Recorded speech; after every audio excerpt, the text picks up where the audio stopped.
অপর পাশ থেকে কোনো জবাব না পেয়ে বিরক্তির সাথে পিছনে ফিরে অর্জুন। পিছনে ফিরতে যা দেখে তাতে বিরক্ত আরও বেড়ে যায়। পুনরায় দৃষ্টি বাহিরের দিকে স্থির করে সে বিদ্রূপের স্বরে বলে, কি দেখতে এসেছো এখানে? আমি বেঁচে আছি কিনা সেটা, নাকি আমি অসহায় অবস্থায় মজা দেখতে এসেছো? আপনাকে দেখতে এসেছি। অন্যার উত্তর শুনে কোনো কথা বলল না অর্জুন, শুধু এক দৃষ্টিতে বাহিরে তাকিয়ে থাকলো। অন্না এখনো দরজার কাছেই দাঁড়িয়ে রইল। আজ কলেজ ছুটি। বিকেলে কোচিং ছিল অন্নার। কোচিং থেকে বাসায় যাবার পথে অর্জুন দাদের বাড়ি পড়ে। উঁচু চারতলা দালান। আজকাল ঢাকায় চারতলা দালান পাওয়াই দুষ্কর। এই দালানটা বেশ পুরনো, তাই তো নতুনত্বের ছিটে ফুটাও নেই। সিঁড়িতে উঠে তিনতলায় অর্জুনের বাসা। অর্জুনের থেকে অনেক ছোট অন্না। মিতালির অছিলা না পেলে হয়তো অর্জুন দাকে এক নজর দেখা হতো না। কি করবে লোকটাকে দেখার জন্য মনটা বেহায়া হয়ে উঠেছে।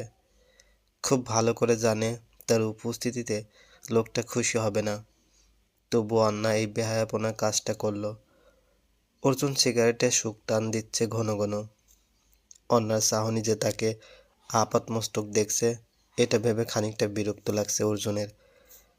দৃষ্টি বাহিরে রেখেই অর্জুন বলল, দেখা হয়ে গেলে প্রস্থান নিতে পারো। দেখা হলে আমি নিজেই চলে যাব। বলে এগিয়ে অর্জুনের কাছে এসে দাঁড়ালো অন্না। মেয়েটা দেখতে কৃষ্ণার মতো সুন্দরী নয়, তবে খুবই মায়াবী চেহারা। গোলগাল, চশমা পরা মেয়েটাকে দেখলেই মন চায় গালটা খানিকটা টেনে দেই। দুপাশে ঘন কেশ দিয়ে ঝুঁটি করে রেখেছে, আরও মায়াবী এবং কিশোরী সুলভ লাগছে। অর্জুন তাই চেয়েও তাকে বকতে পারছে না। অবশ্য একজনের রাগটা অন্যের উপর দেওয়াটা হয়তো সুপুরুষের কাজ নয়। ঠান্ডা গলায় সে বলে ওঠে, তোদের কি ভাই বোনের অভ্যাস এটা? একজন আঘাত দেয় তো অন্যজন এসে মলম লাগায়।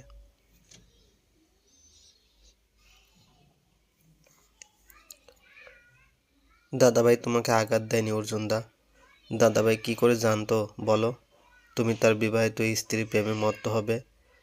আমিও যে তোমাকে সাবধান করিনি তা কিন্তু নয়। ঠিকই বলেছিলি, তুই আগুন নিয়ে খেলতে খেলতে আজ আগুনেই পড়ছি আমি। একটা উটকো প্রশ্ন করব।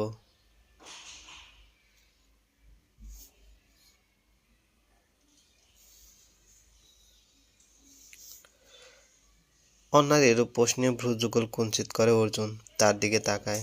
অর্জুনের চাহনি দেখে ঠোঁট বিস্তৃত করে কোমল হাসি দেয় অন্না। তারপর বলে, ভস্ম করে দিও না, প্রশ্নটা খুব সোজা।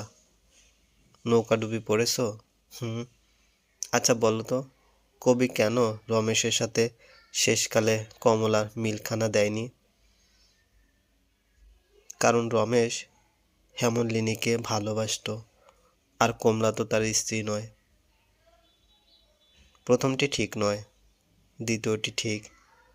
রমেশ কমলাকে নিজের মনে ঠিক ঠাঁই দিয়েছিল, কিন্তু ওই যে কমলা নলিনাক্ষের স্ত্রী ছিল, চাইলে হয়তো তাকে নিজ স্ত্রী হিসেবে রেখে দেওয়া যেত, কিন্তু সেটা ধর্মে সইত না। তোমার ক্ষেত্রেও ঠিক তাই। তুমি কৃষ্ণাকে ভালোবাসলেও বিয়েটা তার দাদা ভাইয়ের সাথে হয়ে গিয়েছে। তাদের বিয়েটা আর 5টা বিয়ের মতো নয়, তবুও বিয়েটা হয়েছে।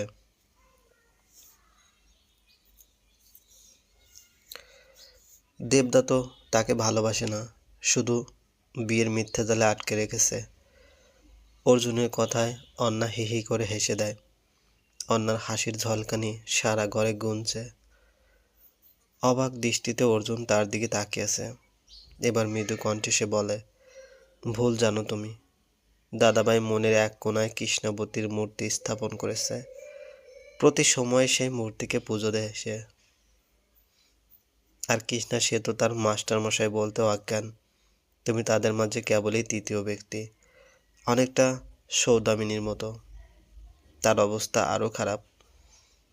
তাই আমি চাই তাদের মাঝে তৃতীয়জন হয়ে নিজেকে আর জ্বালিও না। এইসব এইসব যুক্তি যে মন মানতে চায় না অন্না। অর্জুনের স্বর কাঁপছে, কষ্ট হচ্ছে তার। এই যেন অসহ্য যন্ত্রণা।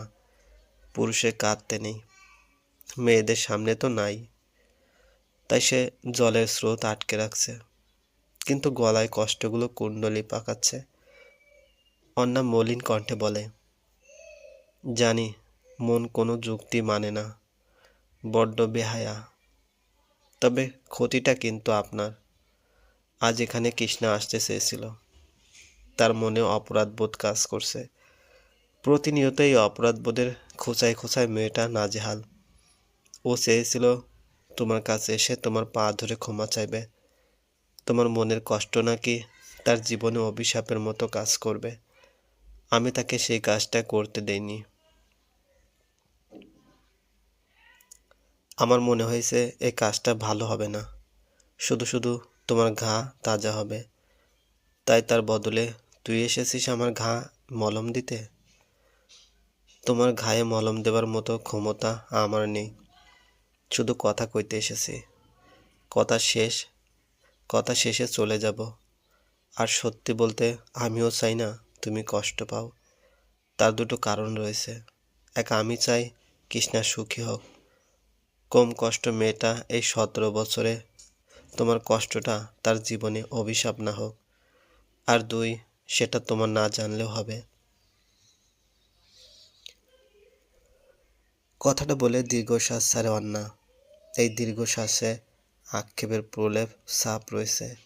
মনটা যে তারও বেহায়া। অর্জুনের মূর্তি সেও যে একটা কোণায় স্থাপন করেছে, প্রতিনিয়ত তাকে পূজে সে। এটা বয়সের দোষ নাকি কবি সাহিত্যিকের মতে ভালোবাসা, সেটা জানার ইচ্ছে এই বেহায়া মনটার নেই। সে শুধু পাগলের মতো অর্জুনকে সুখী দেখতে চায়। হঠাৎ অর্জুনের প্রশ্নে সম্বিত ফিরে অন্নার। বয়স কত রে তোর? আগামী মাসে 18 হবে। কেন বলো তো? অর্জুনের ঠোঁটের কোণায় একটা ভুবন বোলানো হাসি ফুটে ওঠে। এই হাসিতেই তোর বারংবার নিজেকে ধ্বংস হতে দেখে অন্না। মৃদু কণ্ঠে তখন অর্জুন বলে ওঠে, তোকে দেখলে আগে মনে হতো খুব ছেলে মানুষ তুই। এই বাচ্চা মেয়েটাকে গাল টেনে দিয়ে যদি একটা চকলেট দড়িয়ে না হয় তবে কেঁদে ভাসাবে, কিন্তু আজ আমার সব ধারণায় পানি ফেলে দিলি। এত বুঝদার মানুষ কবে হলি তুই? আমার অনুভূতিগুলোর সকল ব্যাখ্যা যেন তোর কাছে আছে, কারণটা কি জানতে পারি? অর্জুনের প্রশ্নে শুধু ম্লান হাসি হাসে অন্না। উদাসীন কণ্ঠে বলে, কারণটা অহেতুক। শুধু এটুকু বলবো, তোমার জ্বালায় আমিও জ্বলছি।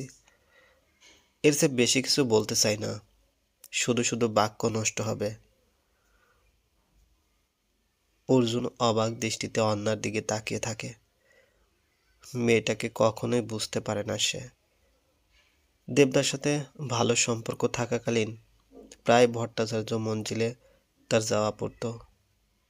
তখন এই মেয়েটাকে দেখত, গোল গোল চোখে সবসময় তার দিকে তাকিয়ে থাকতো।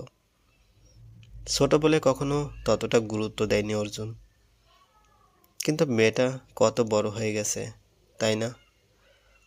হঠাৎ ঝিরিঝির করে বৃষ্টি শুরু হলো। শীতের এই সময়ে বৃষ্টি যেন দুর্লভ বস্তু।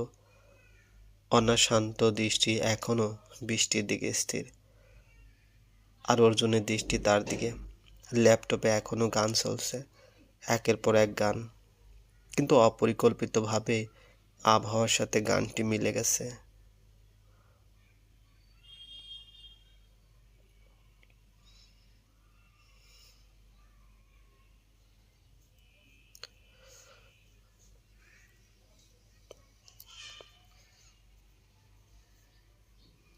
এই গল্পের মধ্যে গানটি আপনারা নিজ দায়িত্বে পড়ে নেবেন।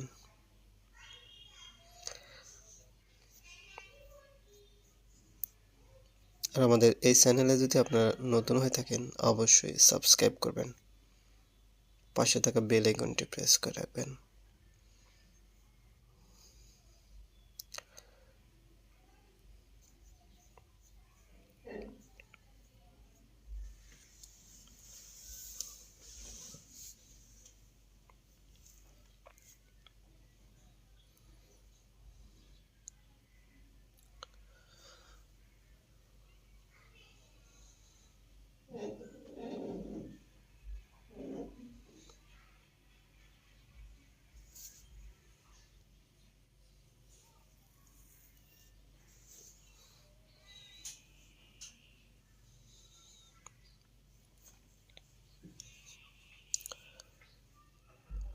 অর্জুনের দৃষ্টি এখনও অন্যার দিকে, আর অন্যা সে হাত বাড়িয়ে বছরে প্রথম বৃষ্টিতে আলিঙ্গন করতে ব্যস্ত।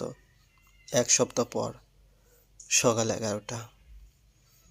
হঠাৎ কলিং বেলের আওয়াজে রান্নাঘর থেকে ছুটে যায় কৃষ্ণা। আজ ছুটির দিন। এই সকালে ঘরের চার বেটা গিয়েছে বাজারে। খুব জোরদার খাবার দাবারের আয়োজন করা হবে আজ। সকাল থেকে ঘরের 3 রমণী হেসেলে নিজেদের দান করেছেন। ছেলেরা বাজার করে ক্লান্ত শরীরে দাঁড়িয়ে থাকবে, তাই ছুটে দরজা খুলতে গেল কৃষ্ণা। কিন্তু দরজা খুলতেই পা জোড়া স্থির হয়ে গেল, কারণ দরজার ওপারে সৌদামিনী দাঁড়িয়ে আছে। সৌদামিনী এই সকালে কেন এসেছে এটা কৃষ্ণার জানা নেই, তবে মনের কোণে ক্ষীণ জ্বর উঠতে লাগলো। তার মাস্টারমশাই এই দিদিমণিকে ভালোবাসতেন। এই কথাটা জানার পরে হয়তো কোনো স্ত্রীর পক্ষে ব্যাপারটা স্বাভাবিকভাবে নেওয়াটা সম্ভব নয়। আমায় ভিতরে ঢুকতে দিবে না? কথাটা শুনে দরজাটা ছেড়ে দেয় কৃষ্ণা। মৃদু কণ্ঠে বলে, মাস্টারমশাই ঘরে নেই, কিন্তু আমি তো তোমার কাছে এসেছি।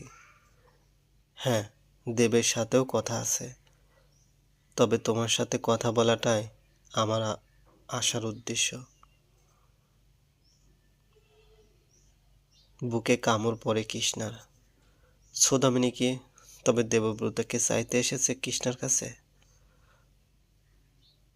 তখন সৌদামিনী বলে,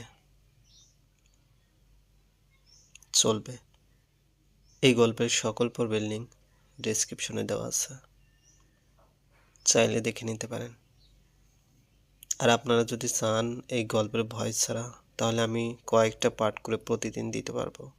অবশ্যই কমেন্ট করে জানিবেন।